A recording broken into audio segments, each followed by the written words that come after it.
Hello everyone, it's Roger That, and I'm back with another video where I talk about vinyl I came across when buying collections from DJs who are getting rid of their records. And what I have for you today is a record from the Vaults of Heaven, page from the sacred text of trance music. Behold, BT's Godspeed. Now, this is one of the many thousands of copies that were printed of this. This particular one was released on Music Now, which is the US release. There was also the UK release that came out on Renaissance, and there was the German version that came out on Baby Records. I don't know which one came out first, probably the US version, but don't hold me to that. They probably may have all been released at the same time, but it makes sense that they staggered them.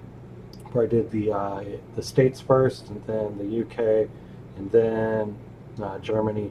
But I could be totally backwards. It could be UK, then Germany, and then US. I don't know. If you do know, by all means, correct me in the comments down below. I'm also uncertain if this was released in the generic white sleeve like this. I'm almost certain it wasn't, and its sleeve was similar to the other Music Now covers that looked like the logo side, like this.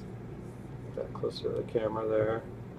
And now the reason I say that is because the Anomaly Calling Your Name remixes that came out had a really nice cover that had this logo on it with the Music Now.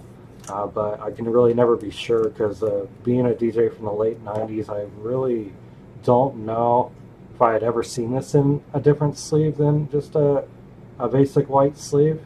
But you know, being a renowned producer like BT, I'd assume that they would have done some work on the cover instead of just releasing it in a generic white sleeve. But I can really never be too sure.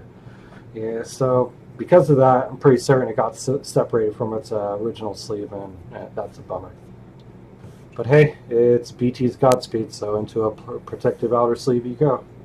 Now, as for the song itself, it's really just a masterpiece and has a lot more depth to the layers in comparison to the run-of-the-mill trance that was coming out in that era.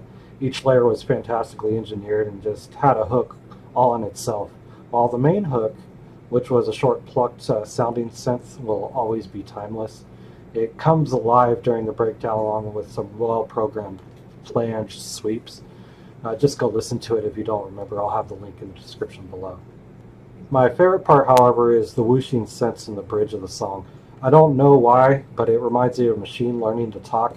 I know that's ridiculous, but I'm curious to know how you folks listening would describe it, so leave a comment below. All in all, BT's programming is just top-notch, and the work he did in this song will definitely never be forgotten. I know I say this quite a bit, but it's a true gem of classic trance, and between this and Flaming June, it's definitely my two favorite songs by him.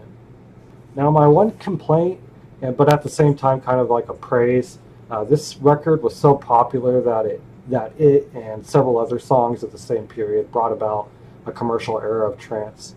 Trance is cool now, guys, and a year or two later, Alice DJ's Better Off Alone was on the radio. While I still consider Godspeed to keep true to the underground sound because it wasn't focused on vocal melodies and lyrics like the club trance, it was more focused on the melodies itself, and which really did bring it back to the underground sound and keep true to that. And I believe it's fair to say that this song had a strong hand in pushing trance's popularity forward back in '98. I remember the mix out giving me a little trouble being an inexperienced DJ I was back then. Just seemed the outro wasn't long enough and seemed to start abruptly. If you didn't know the record, it would lead to a lousy mix out. So know your records before you gig out, DJs. You don't want any of those embarrassing mixes that only you notice, right? Now, looking back on it though and re-listening to it, it's really not that bad. I'm probably just being overly critical. When I started spinning and collecting psytrance in 2003, I would have killed for a simple outro like that, but that's for another video. And if you like this video and you want to hear me ramble more about old songs that had an impact on the state of party music back then please like and subscribe. I'm also a vinyl reseller, so if you're interested in buying some old school trance vinyl as well as other genres, check out my Discogs inventory. So I'll have a link to my inventory in the description down below, as well as a link to the song if you want to go listen to it. And as always, thanks for watching, and Godspeed.